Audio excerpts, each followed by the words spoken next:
युवावस्था में एकाएक कुछ नया पागलपन सिर पर सवार हो जाता है और कुछ पागल दोस्तों का साथ हो तो वह पागलपन जल्द ही हकीकत में बदल जाता है।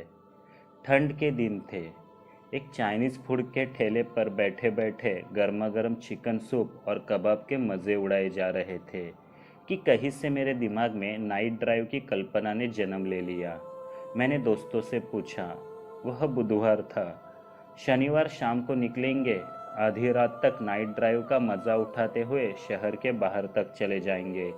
फिर किसी जंगल में आग जलाएंगे और कैंपफायर का मज़ा उठाते हुए भूतों की कहानियाँ सुनाएंगे।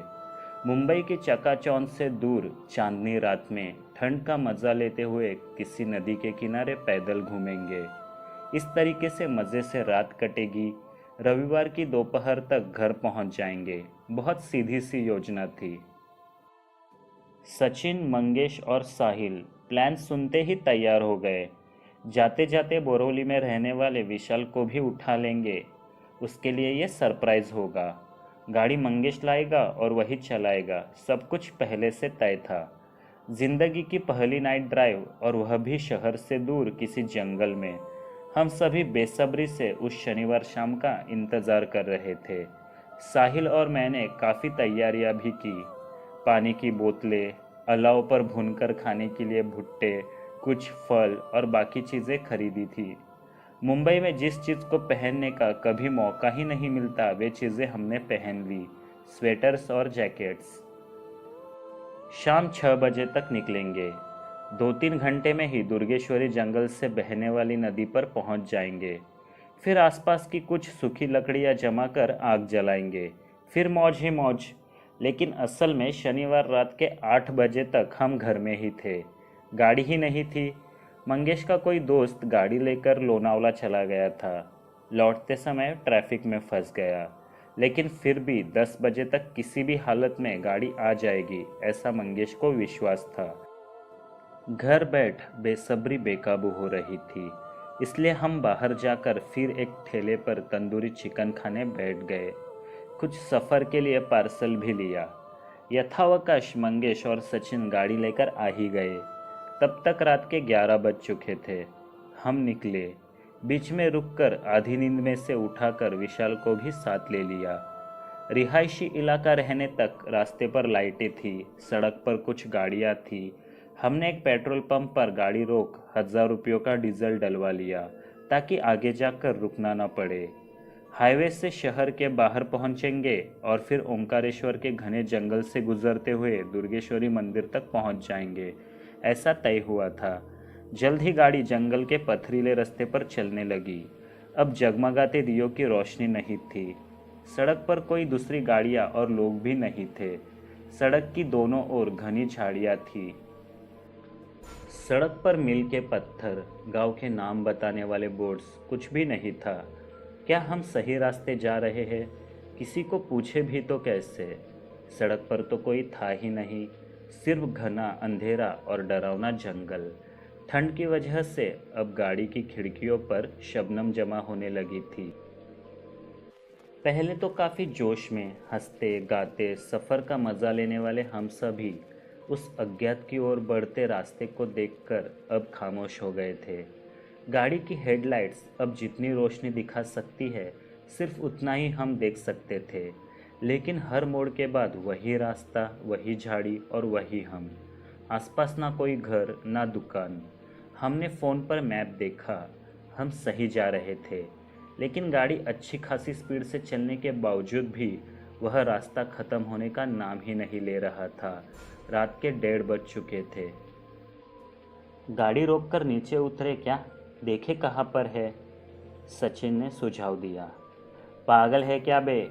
नाइट ड्राइव का पहला रूल, रात में अनजान सड़क पर ना गाड़ी रोको ना गाड़ी से उतरो, मंगेश ने कहा।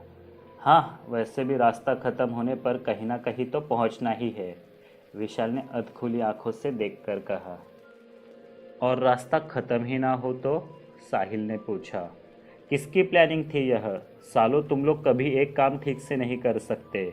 ये कौन सी जगह ढूंढ निकाली बे तुम लोगों ने? मैं 1000 बार कह रहा था माथेरान चलेंगे, पर नहीं। सचिन शिकायत करने लगा। जब तक हर समस्या के लिए वह किसी को जिम्मेवार नहीं ठहराता तब तक उसे सुकून नहीं मिलता था। वह ऐसा ही था। अब मुझे बलि का बकरा मत बनाओ। मेरी प्लानिंग ठीक ही थी। 6 बजे निकलते तो अब तक पहुंच चुके होते। 11 बजे निकलने के बाद अंधेरे में गुम न होंगे तो क्या होगा। मैंने सफाई दी। सालो, तुम लोगों का कभी कुछ ठीक से प्लान नहीं होता और देर सवेर आकर दूसरों को आधी नींद से उठाते हो। मुझे नहीं आना तुम लोगों के साथ। मुझे वापस घर ले चलो, विशाल ने कहा। वापस चलो? क्या वापस चलो? अब तुझे वापस छोड़ने जाएंगे तो लौटने तक सुबह हो जाएगी। तो फिर सुबह होती है क्या नाइट ड्राइव? अरे लड़ो मत, हम बस पहुंचने ही वाले हैं। मैं गुजर चुका हूं कई बार इस रास्ते से, गाड़ी चलाते हुए मंगेश ने कहा। गुजर चुका हूँ, अब तक 100 बार बता चुका है तू। अब क्या हमारे गुजरने तक यही बताएगा? पहुंचेंगे कब ये बता। सचिन अब मंगेश से लड़ने लगा। चेतन, इस सचिन को पहले नीचे उतरने बोल। पनौती जब भी साथ होता है एक काम ठीक से नहीं होता। अरे चुप बैठो, लड़ो मत। बस पहुंचने ही वाले हैं। गूगल मैप में सिर्फ 40 मिनट का रास्ता बाकी है। वह पिछले 1 घंटे से वही बता रहा है। गूगल भी पागल हो गया है। फिर 10 मिनट तक सभी शांति से बैठे रहे। अगली सीट पर ड्राइवर मंगेश के साथ सचिन बैठा हुआ था। पिछली सीट पर विशाल, मैं और साहिल थे। अब जंगल और घना था। रास्ता भी ठीक नहीं था। मंगेश ने गाड़ी रोकी नहीं, हाँ, लेकिन स्पीड ज़रूर कम हुई थी। एक मोड़ पर हेडलाइट की रोशनी में हमने बाईं ओर की झाड़ियों में कुछ हलचल महसूस की और कुछ समझने से पहले ही काली रंग की तेज छुरी जैसी नाखूनों वाली किसी परछाई ने गाड़ी की ओर छलांग लगाई। सावधानी बरतते हुए अचानक से मंगेश ने गाड़ी को दाईं तरफ मोड़ा। वह परछाई गाड़ी की पिछली सीट की बाईं ओर की खिड़की से टकराकर पीछे चली गई। हमारी खुशनसीबी थी कि खिड़कियां बंद थी। शबनम में भीगे खिड़की की कांच पर अब उस खतरनाक और अजीब जानवर के नाखूनों के निशान दिख रहे थे। साहिल उस ओर बैठा था। वह डर गया। सभी डर गए। अचानक से कुछ अजीब लगने लगा था। मंगेश, क्या था वह? सचिन ने पूछा। मुझे लगता है कोई जंगली कुत्ता होगा। कुत्ते इतने अजीब और खतरनाक कब से दिखने लगे? मुझे तो लगता है तेंदुआ होगा। मंगेश, माँ कसम तूने गाड़ी रोकी तो 1000 रुपयों का डीजल भरवाया है। चाहे तो और 1000 ले ले, लेकिन गाड़ी मत रोकना। तू बस चलाते जा। साहिल डर के मारे चिल्लाने लगा। और उसकी बात सुनते हुए मंगेश ने एक्सीलेटर दबाया। गाड़ी अब और तेज भागने लगी। कुछ और खामोश पलों के बाद डर थोड़ा थोड़ा कम होने लगा। रास्ता अब पहले से ज़्यादा पथरीला था। फिर हमें तेज़ी कम करनी पड़ी। दाई बाई ओर की अंधेरे में डरावने साए की तरह दिखने वाली झाड़ियों की तरफ हम देख ही नहीं रहे थे। सामने जो दिख रहा है बस उसी पर नज़र थी। सड़क पर आगे कुछ चमक नज़र आई और फिर गायब हो गई। बीच बीच में अंधेरे से साइकिल की घंटी जैसी आवाज़ सुनाई दे रही थी।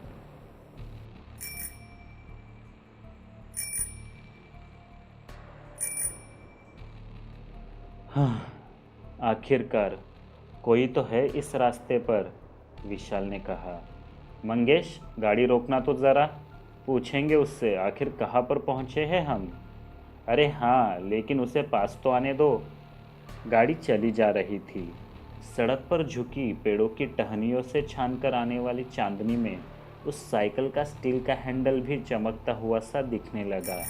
लेकिन बड़ी अजीब बात थी कि गाड़ी और साइकिल दोनों एक दूसरे की तरफ आगे बढ़ने के बावजूद भी बीच की दूरी खत्म ही नहीं हो रही थी। ऐसा कुछ देर चला।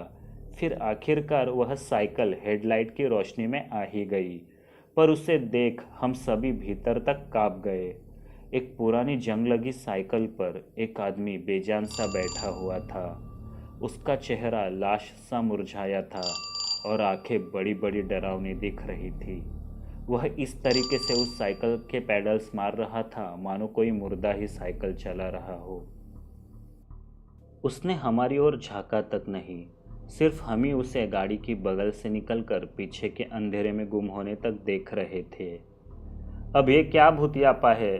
साहिल ने पूछा। डरो मत, कोई यही का गांव वाला होगा, मंगेश ने कहा।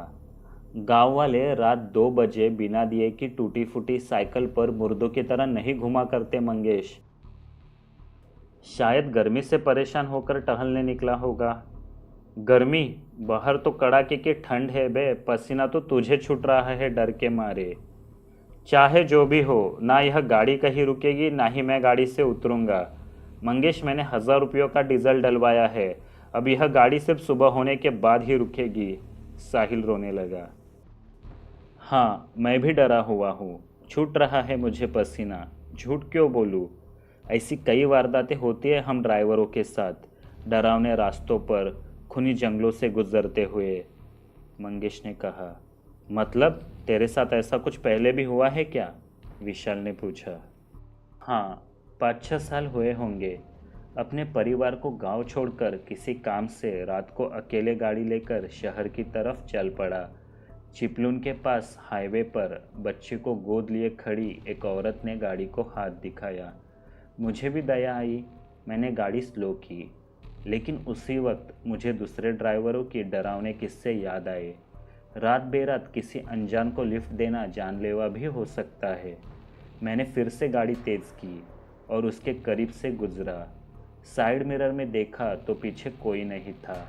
मैं काँप उठा। फिर आधा 1 मील तय करने के बाद वही औरत चुड़ैल सी हंसती हुई गाड़ी को हाथ दिखा रही थी। मैंने गाड़ी को 120 की स्पीड पर भगाया और कुछ देर आगे जाकर एक ढाबे पर रोक दी, जहां उस वक्त भी काफ़ी भीड़ थी। तब से मैंने कसम खाई, कभी भी रात को अकेले गाड़ी नहीं चलाऊंगा।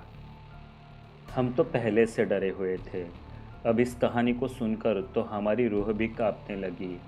सभी चुपचाप बैठे थे। मैंने फिर मैप देखा।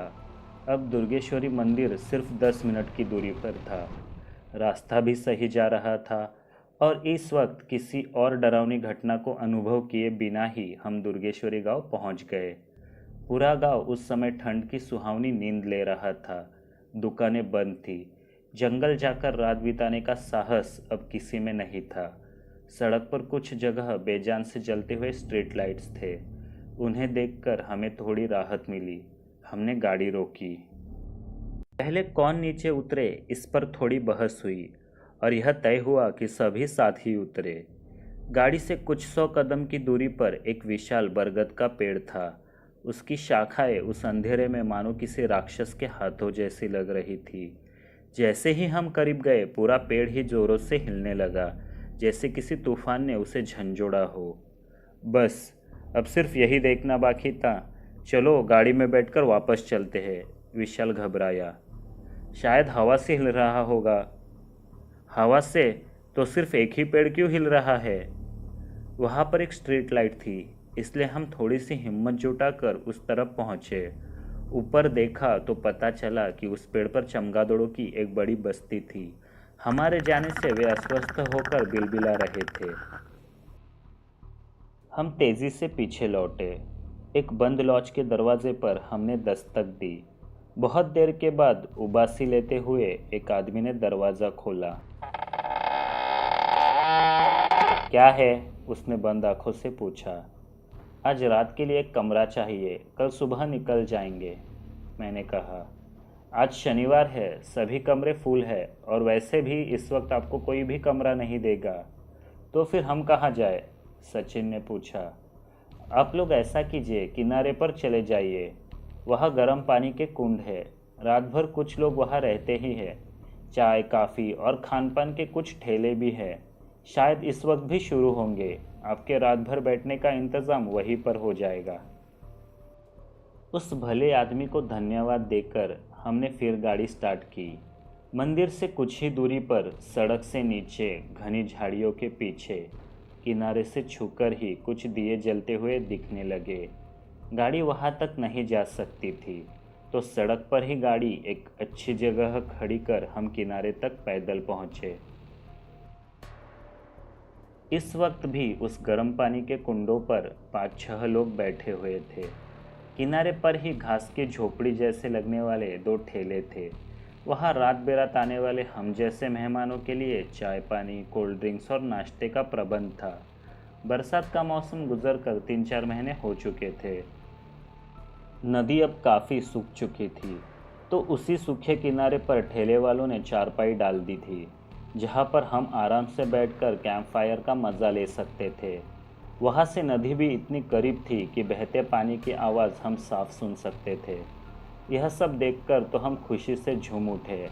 अब हमारी नाइट सफारी प्लान के मुताबिक पूरी हो सकती थी। हमने गर्म पानी के कुंडों पर जाकर हाथ मुंह धोए। जमीन के नीचे से उमड़ने वाले उस प्राकृतिक गर्म पानी से हम तरोताज़ा हो गए। फिर ढाबे पर किसी ने चाय तो किसी ने कॉफ़ी ऑर्डर की। एक वृद्धा अपने पूरे शरीर पर गर्म शाल ओढ़े उस ठेले को संभाल रही थी। हमने लाए हुए कबाब गर्म करने की विनती की। उन्होंने भी ना नहीं कहा। फिर अगला आधा पौन घंटा हमने खूब खाया। डर का तो अब कुछ अता पता ही नहीं था। कैंप फायर के प्लान को अंजाम देने के लिए हम ठेले से कुछ ही दूरी पर पड़े उस चारपाई पर आकर बैठ गए। यह काफ़ी अंधेरा था, लेकिन कैंप फायर के जलते ही वह दूर भाग गया। फिर गप्पे शुरू हो गए। पूनम की रात आने में अवकाश था, लेकिन आसमान साफ था और अनगिनत तारों से टिमटिमा रहा था। उस चांदनी रात में टहलने का मज़ा भी लिया जाए, इसलिए मैं, सचिन और साहिल नदी के किनारे कुछ दूरी तक चलते गए। तारों की चांदनी से नदी का पानी भी जगमगा रहा था। अचानक हवा का झोंका आता और पानी पर लहरें उठती। सूखने के बाद भी नदी की चौड़ाई काफ़ी थी। इस किनारे से दूसरी तरफ का किनारा अंधेरे में दिखना तो नामुमकिन था। मैंने थोड़ी दूर तक नज़र फेंकी। पानी के बीचों बीच कुछ हिलता हुआ सा जान पड़ा। मैं वही टकटकी लगाते देखता रहा तो पता चला कि बांस से बनी नाव पर एक पतला सा बूढ़ा आदमी खड़ा था। एक लंबे से बांस की मदद से वह उस नाव को किनारे की तरफ लाने की कोशिश में था। एक बूढ़ी औरत उसी नाव पर घुटनों में सर गड़ाए, शाल ओढ़े चुपचाप बैठी हुई थी। नाव बहुत ही धीरे धीरे आगे बढ़ रही थी, अर्थात ये सभी मुझे परछाइयों की तरह दिख रहे थे। मैंने दोस्तों से कहा, कमाल है, इतनी रात गए ये लोग नदी में क्या कर रहे हैं? कौन लोग? सचिन ने पूछा। वे क्या, ठीक से देख, पानी के बीचों बीच। हाँ, कोई है तो ज़रूर, शायद 2 लोग हैं। मुझे भी कुछ कुछ नाव की तरह लग रहा है, लेकिन एक ही आदमी है वहाँ पर। लगता है मछलियाँ पकड़ रहे हैं। और क्या काम हो सकता है इस वक्त पानी में? कुछ देर बाद हम लौटे, पर सीधा मंगेश और विशाल की तरफ न जाते हुए ठेलों की तरफ चले गए। सचिन को फिर से चाय पीनी थी। तब भी हम वहाँ उस नाव के बारे में ही बातें कर रहे थे। यह सुनते ही उस ठेले वाली वृद्धा ने बीच में ही टोक दिया, कौन सी नाव, कहाँ पर है वह? हमने जो कुछ देखा उससे बताया। वह सिर हिलाते हुए फुसफुसाने लगी, यह पवित्र जगह है, यह कोई मछलियाँ वगैरह नहीं पकड़ता, और आप जिस नाव के बारे में बता रहे हो वैसी नाव तो यहाँ किसी के पास नहीं है। आप लोगों पर कोई साया मंडरा रहा है, आप जल्दी से निकल जाइए। लेकिन इस बार हमने जो देखा उस पर अड़िग थे। उस चीज़ को साबित करने के लिए हम फिर से किनारे के उसी ओर चल दिए। लेकिन सच में ना वह कोई नाव थी ना वे बूढ़े लोग। शायद बहाव में आगे चले गए होंगे, इसलिए हम भी किनारे पर कुछ दूरी तक आगे चले गए, लेकिन तब भी कोई नहीं मिला। दौड़ते हुए हम अलाव पर भुट्टे सेकते मंगेश और विशाल की तरफ भागे। उन्हें भी हमारी बताई बातों पर विश्वास न था। हमने ज़बरदस्ती उन दोनों को उठाया। हम गाड़ी की तरफ जाने लगे, लेकिन हद तो तब हुई जब वे ठेले और गर्म पानी के कुंडों पर बैठे टूरिस्ट भी एकाएक गायब हो चुके थे। इस तरह के बड़े वक्त से वहाँ पर कुछ था ही नहीं। सिर्फ उस प्राकृतिक गर्म पानी वाले कुंडों में से भाप निकलती हुई दिख रही थी। हमारे तो रोंगटे खड़े हो गए। भागते फिसलते हम गाड़ी की तरफ लौटे, बैठकर वहाँ से भाग गए। कुछ 1 आध मील आगे जाने पर हम रुक गए। रास्ते के करीब ही एक बड़ा सा ढाबा था। वह अब तो बंद था, तो हमने वही गाड़ी खड़ी कर दी। फिर से अलाव जलाया, कांपते शरीर को गर्म किया। जंगल से कुछ दूर सड़क पर होने की वजह से डर कुछ कम हुआ था। 4 बजते बजते आंखें भारी होने लगी। हम फिर से गाड़ी में बैठ गए और जैसा हो सके सबके सब वहीं सो गए। बढ़ती ठंड और रात भर की भागादौड़ी से जल्द ही हम गहरी नींद में चले गए। ठंडी सुबह की शबनम ने गाड़ी की खिड़कियों पर बूंदों की चादर ओढ़ दी। बाहर किसी की आहट सुनाई दी, इसलिए कांच को आंखें लगाकर मैं बाहर देखने लगा। तभी अचानक एक मोटा डरावना हाथ उस कांच पर पड़ा। मैं डरकर पीछे चला गया। उस हाथ से शबनम पोंछकर एक इंसान अंदर झांका। क्या साहब, क्या चाहिए? गाड़ी क्यों रोकी? मैंने आसपास देखा। दिन निकल आया था। हम गाड़ी से उतरे। पास ही एक बोर्ड दुर्गेश्वरी अब भी 10 मील की दूरी पर बता रहा था। मतलब कल रात हम तय किए मंजिल पर पहुंचे ही नहीं थे और जहां पहुंचे वहां जाना तय नहीं हुआ था।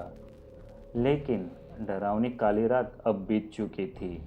इस सफ़र से हमने एक सबक ज़रूर सीखा। सफ़र की शुरुआत हमेशा वक्त पर होनी चाहिए। क्या पता अंधेरे में कोई रास्ता कहीं और ही ले चले।